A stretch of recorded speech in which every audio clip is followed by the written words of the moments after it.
दोस्तों, ये व्याकरण का 7वां भाग है जिसमें आज हम लोग वर्ण विच्छेद और वर्ण सम्मेलन पढ़ेंगे। वर्ण विच्छेद कैसे किया जाता है, कैसे स्वर और व्यंजन वर्ण मिल करके एक शब्द बनाते हैं, वो चीज़ के बारे में विस्तार से पढ़ते हैं। तो आइए शुरू करते हैं। ये देखिए, यहाँ पर कुछ शब्द हैं। इन शब्दों से हम वर्ण को अलग करेंगे। ध्वनियाँ अलग अलग ध्वनियाँ मिल करके ये जो है तो शब्द बने। अब एक चीज़ जान लीजिए, व्याकरण पहले नहीं बनी है, पहले बने थे शब्द। तो शब्द तो पहले थे, वर्ण सम्मेलन हम बाद में सीखेंगे, इसलिए मैं पहले शब्द रख दिया कि पहले शब्द थे, फिर इसके बाद व्याकरण बने। तो व्याकरण से उनको जो है तो अलग अलग करके दिखाया गया कि क्या क्या मिलके बना है, तो इसलिए शब्द हम पहले बना के रखेंगे। अब ऐसा हो कि वर्ण विच्छेद करके पहले हम वर्ण सम्मेलन करके बनाएं शब्द, फिर विच्छेद करें। तो पहले जब शब्द बने हैं तो पहले हम विच्छेद करके देख लेते, फिर सम्मेलन तो कर ही लेंगे। तो देखें, हमारे पास राम, करण, उमेश, कृष्ण, क्षत्रिय, ज्ञानी, प्रज्ञा, न्याय, नदी, ये शब्द हैं। अब इनसे हमको वर्ण निकालना है। तो सबसे पहले वर्ण विच्छेद करने के लिए आप देख लीजिए, पहला वर्ण जो आपको सुनाई पड़ रहा उसको लिख लीजिए, रा को लिखें। राम में रा सुनाई पड़ रहा है। अब रा में आ की मात्रा है, तो इस मात्रा को बाहर करने के लिए हमको इसमें हलंत लगाना पड़ेगा, ऐसे चिन्ह। जब ऐसे लगाएंगे तो आगे प्लस में क्या निकल आएगा, आ की मात्रा है, तो आ की मात्रा नहीं निकलेगी, सीधे आ निकल आएगा। जब स्वतंत्र होगा तो मात्रा नहीं निकलती, सीधे आ वर्ण ही निकल आएगा। तो एक व्यंजन एक स्वर वर्ण होगा। फिर आगे वर्ण को जोड़ना है तो क्या करेंगे, फिर प्लस रखेंगे। ठीक है, इसको संस्कृत में जमा बोलते हैं, हिंदी में धन बोलते हैं, जोड़, और इंग्लिश में प्लस। तो हो गया, जो आदत है बोल सकते हैं। फिर इसके बाद है माँ। माँ शब्द को रखेंगे, माँ वर्ण को रखे। और माँ में अब क्या है, हलंत तो लगा नहीं है। हलंत नहीं है इसके मतलब स्वर है। जब भी वर्ण में हलंत न लगा हो तो समझ लीजिए उसमें स्वर है। अगर इस माँ में ऐसे हलंत लगा होता तब इसमें स्वर नहीं है, परंतु हलंत नहीं लगा, इसके मतलब इसमें अभी स्वर है। तो कौन सा स्वर है, आ की मात्रा है, छोटा आ, जिसको ह्रस्व आ बोलते हैं उसके। तो निकालने के लिए क्या करेंगे, हलंत लगाएंगे। हलंत लगाएंगे तो क्या निकलेगा, आ निकला। यानी इसमें 4 ध्वनि थी राम शब्द में, रा, आ, मा, आ। तब ये चारों ध्वनि मिलकर के राम शब्द बना था। अगर देखा जाए तो इंग्लिश में भी देख लें, इंग्लिश में एक चीज जरूर रहेगा, लास्ट का आ का जो है तो स्पेलिंग नहीं आती करती, क्योंकि हम बोलते ही नहीं ऐसे अकारांत शब्दों में लास्ट के आ, परंतु बाकी सब का आ जाएगा। आप इंग्लिश तरीके से भी समझ सकते हैं। तो रा की स्पेलिंग क्या होती है, आर। इसकी क्या होगी, आ दीर्घ है तो डबल ए होती है, ठीक है, डबल ए। और माँ की क्या होती है, तो यम होती है। और एक इसकी क्या होती है, आ की तो ए। तो ये मान लीजिए जब आ आएगा तो स्पेलिंग में साइन। तो राम की स्पेलिंग क्या होती है, आर डबल ए यम, राम।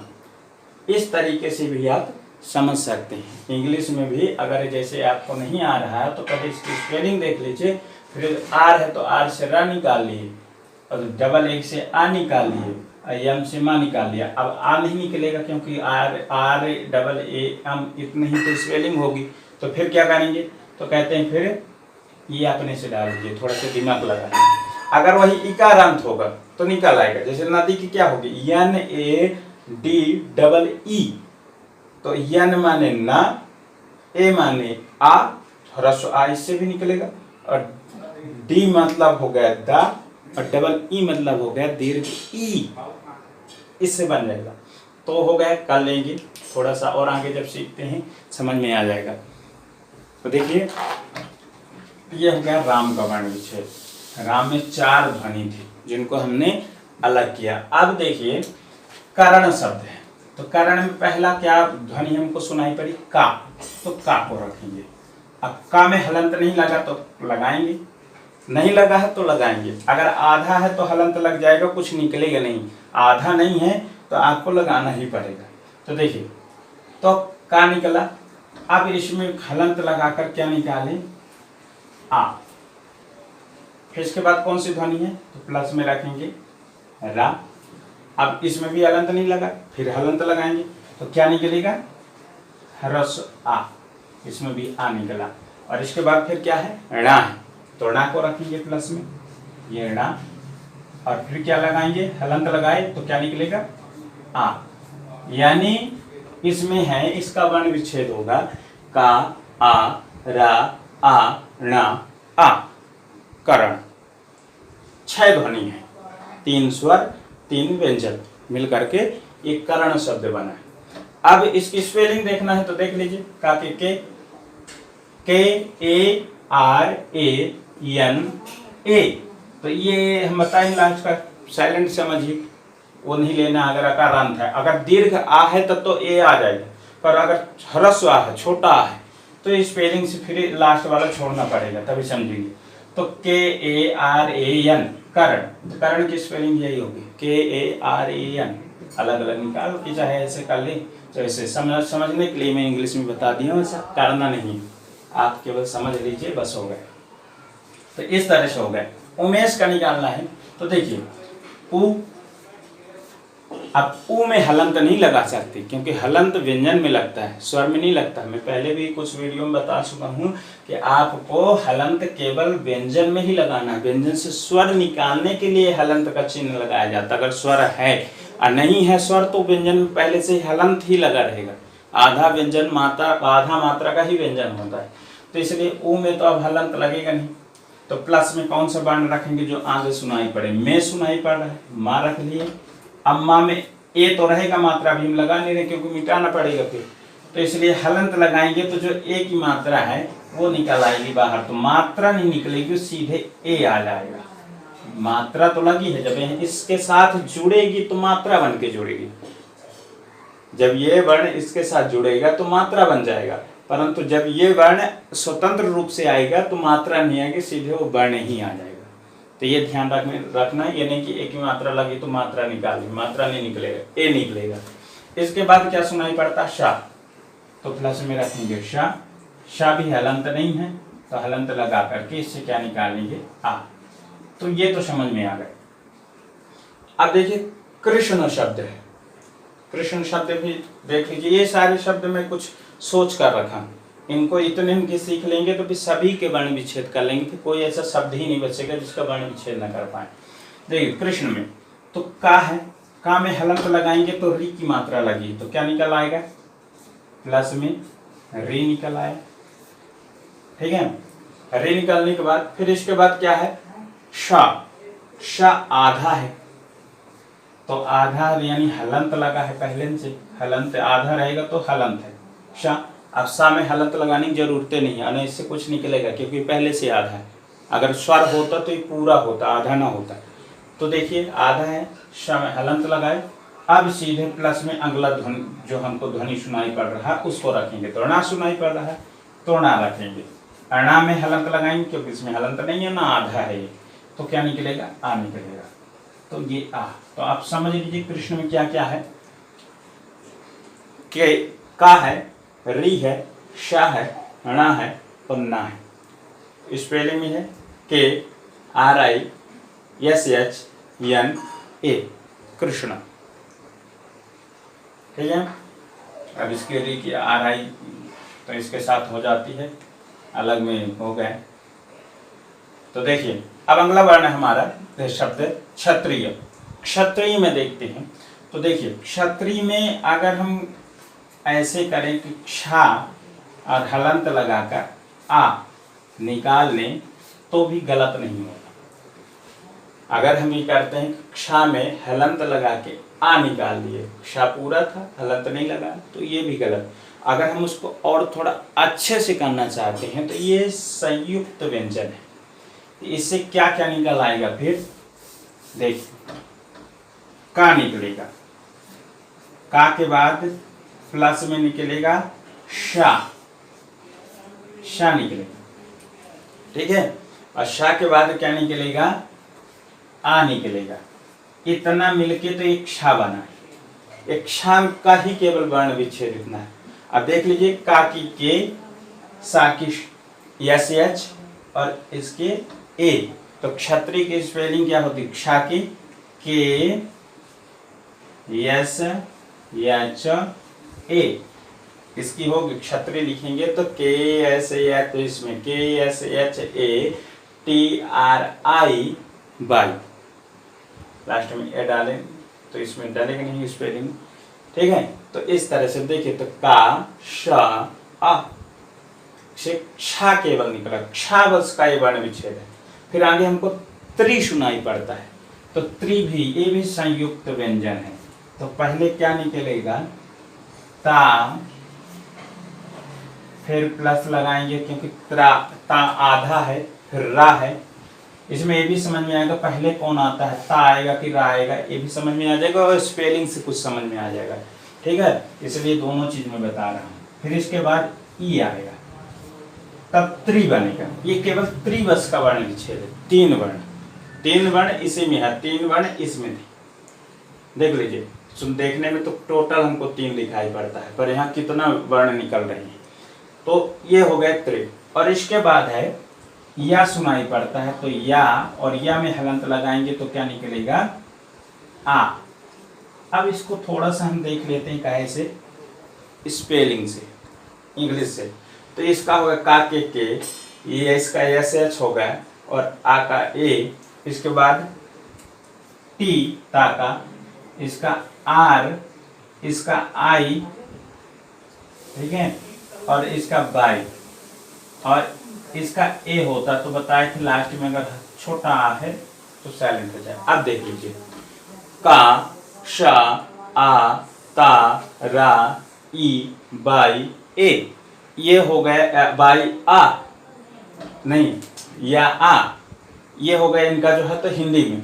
और इसके बाद इंग्लिश में क्या होगा? K S H A T R I Y, ये होगा स्पेलिंग। इसकी भी स्पेलिंग क्या होगी? K S H A T R I Y, Kshatriya की स्पेलिंग होगी, वही निकला है एकदम वर्ण विच्छेद करने पर।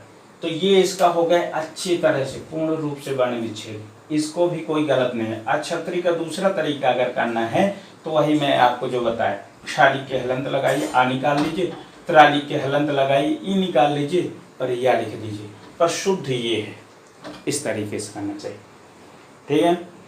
समझ गए होंगे। आगे देखते हैं ज्ञानी शब्द का।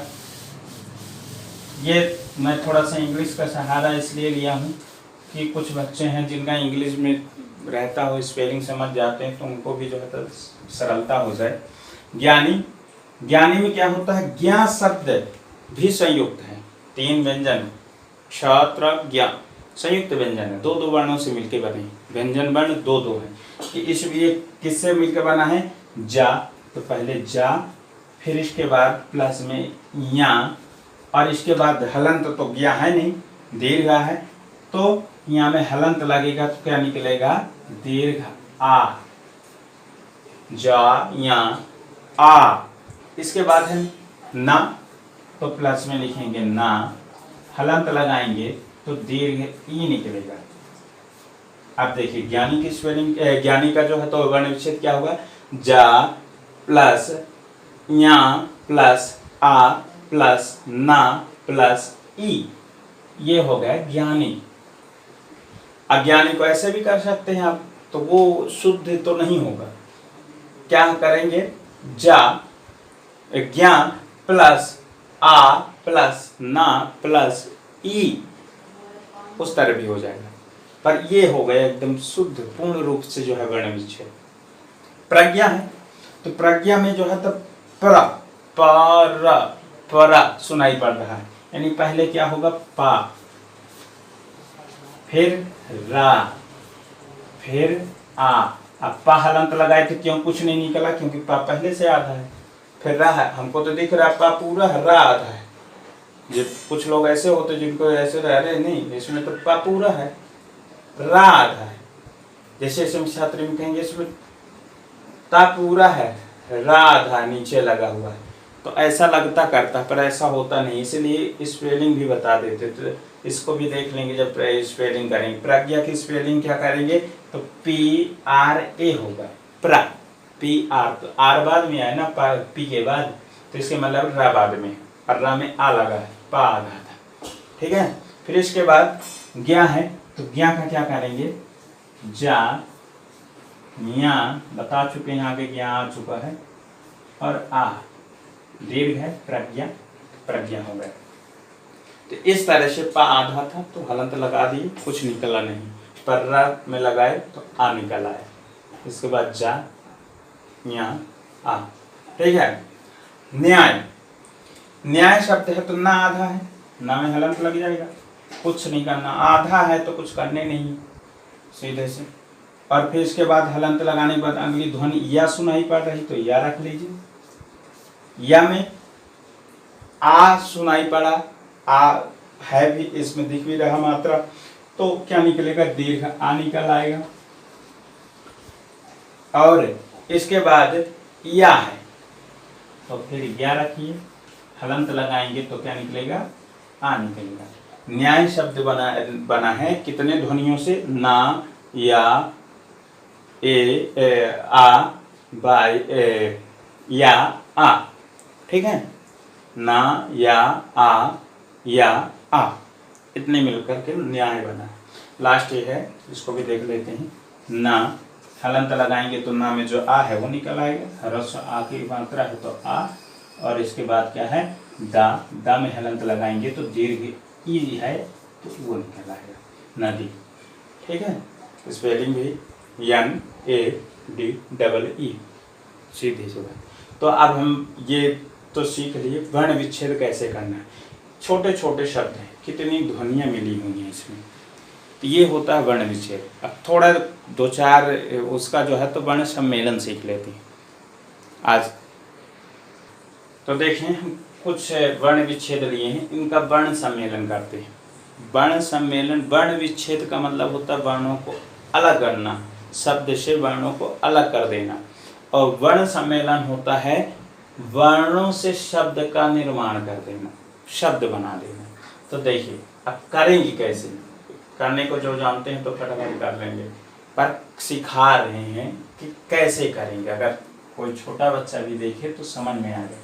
देखिए सा है तो सा, और इसके बाद है ऊ, दो दो मात्रा देखते जाना है, दो शब्द को, ए वर्ण को, एक और दो को देखेंगे तो समझ में आएगा। सा है, सा के बाद ऊ है, ऊ बड़ा ऊ यानी दीर्घ ऊ है, तो दीर्घ ऊ है तो इसमें सा में दीर्घ ऊ की मात्रा लगा के लिख लेंगे। ठीक है, तो ये लिख लिए हम सु। ठीक है, अब इसके बाद है रा, रा के बाद है या। तो कभी भी रा के बाद व्यंजन होगा तो रा ऊपर चला जाता है, ऐसे। रा की तीन गति होती, तीन प्रकार से रा लिखा जाता है लिपि में, और बाकी हम जब संधि पढ़ाएंगे तब बताएंगे। ऐसे रा बनता है जिसको बीच से काट दिया जाए तो तीन प्रकार होगा। ये वाला भाग में दिखाता है करा, इस तरह ये वाला भाग लगता है जैसे राष्ट्र लिखे तो नीचे ट्रा, ये जो है ये इधर का बच्चा है। ठीक है, और ये वाला भाग कहाँ लिखाता है, कर्म। ठीक है, ये रा था, मान लो ये रा, इस तरह से कर लें तो ये वाला भाग जितना है यहाँ तक, ये वाला भाग हम यहाँ कर लिए, ये वाला भाग इसमें लगा लिए, और ये वाला भाग ऊपर चला जाए, तो बीच से तीन टुकड़े कर दिए। तीन तरह से इसको लिपि में प्रयोग किया जाता है। और बाकी क्या होता है इसका अवसान में विसर्ग होना, ये सब चीज़ तो ये संधि में पढ़ाएंगे। अभी इतना ही लिखने के लिए यहाँ पर आ गया है तो बता रहे हैं। तो रा, तो रा क्या होगा, अब ऊपर जाएगा तो अगला वर्ण देख लीजिए या, तो या के ऊपर चला जाएगा तो ये हो गया या। अब या हलंत रहेगा, परंतु आगे आ है तो आ के जुड़ जाएगा तो हलंत हट जाएगा, तो ये क्या हो गया, क्या बन गया, सूर्य। सूर्य शब्द का यहाँ पर वर्ण लिखे थे जो हमारा बन गया सूर्य। दूसरा देखते हैं रा आ, तो रा पूरा हो जाएगा, यहाँ हलंत लगा है तो आ मिल जाएगा तो हलंत हट जाएगा, तो रा ये। अब जा, जा के बाद सॉरी यहाँ आ होना चाहिए, आ, और इसके बाद ना, ई, ठीक है। तो जा आ मिलेगा तो क्या बन जाए, पूरा जा हो जाएगा, हलंत था, आ से मिल जाएगा तो पूरा हो जाएगा। तो ये हो गया जा, ठीक है। अब इसके बाद है ना, तो ना और ई, ना और ई, तो ई दीर्घ है तो दीर्घ ई की मात्रा लगेगी। जब व्यंजन से मिलेगा स्वर तो मात्रा बन के मिलता है, और जब व्यंजन से अलग होगा तो मात्रा पूर्ण रूप ले लेगा स्वर का, इतना ध्यान रखना है। तो अब व्यंजन से मिलेगा स्वर तो यहाँ मात्रा बन जाएगी, यानी दीर्घ है ई की मात्रा लग जाएगी, तो बन गया क्या, रजनी। रजनी शब्द का ये वर्ण विच्छेद था। इसके बाद यहाँ पर है सा आ, रा वा आ जा या आ, देखते हैं क्या बनता है। सा आ मिलाएंगे तो क्या बनेगा, सा, सा। अब रा फिर व्यंजन ऊपर जाएगा और आ को भी ले लो तो वाह, हलंत हट जाएगा, छोटा वाह है, ह्रस्व आ, तो हलंत हट जाएगा केवल। अगर दीर्घ होता तो दीर्घ आ की मात्रा लग जाती, तो हलंत है तो वाह ह्रस्व रहेगा, ठीक है। रा ऊपर चला जाएगा तो ये बन गया क्या, सर्व। इतना हो गया। अब जा या, तो जा या मिलता है तो ज्ञा बनता है, बताए थे, जा या मिलेगा तो ज्ञा बनेगा, और ज्ञा हलंत रहे उसमें आ लग जाएगा तो हट जाएगा, हलंत पूरा हो जाएगा। तो क्या बन गया, सर्वज्ञ। मैं थोड़ा कठिन शब्द इसलिए लिया हूँ कि जिससे आप सरल का भी तो कर ही लेंगे जब कठिन को बना लेंगे। तो देखो सर्वज्ञ शब्द का ये वर्ण विच्छेद था। अब आगे देख लें, का है, शा है, ए, तो का और शा जब मिलता है तो क्या बनता है,क्षा बनता है,क्षा, का श संयुक्त तोक्षा बनता है। तोक्षा और ए की मात्रा लग जाएगी, ए है आगे तो क्या बन जाएगा, क्षे, क्षे बन गए। अब इसके बाद क्या बना, तो क्या है, तारा आ, तो तारा मिलेगा तो त्रा बनेगा, तारा मिलेगा तो त्रा बनेगा, तो ये हो गया त्रा। अब हलंत रहता रा तो आ है आगे तो हलंत भी हट जाएगा, तो ये त्रा इस तरह रहेगा, हलंत नहीं लगेगा। क्षेत्र, क्षेत्र शब्द का वर्ण विच्छेद था। तो अब ये तो समझ में आ गया होगा कि वर्ण सम्मेलन और वर्ण विच्छेद कैसे किया जाता है। तो ये अगर ये समझ लिए तो अगली वीडियो से हम आपको शब्द पढ़ाएंगे, शब्द कितने प्रकार के होते हैं, विकारी शब्द, अविकारी शब्द, व्युत्पन्न, अव्युत्पन्न, देशज, विदेशज, ये जितने भी शब्द होते हैं, ध्वन्यात्मक, वर्णात्मक, इनके बारे में क्रम से हम आपको पढ़ाएंगे। आज के लिए इतना ही, धन्यवाद।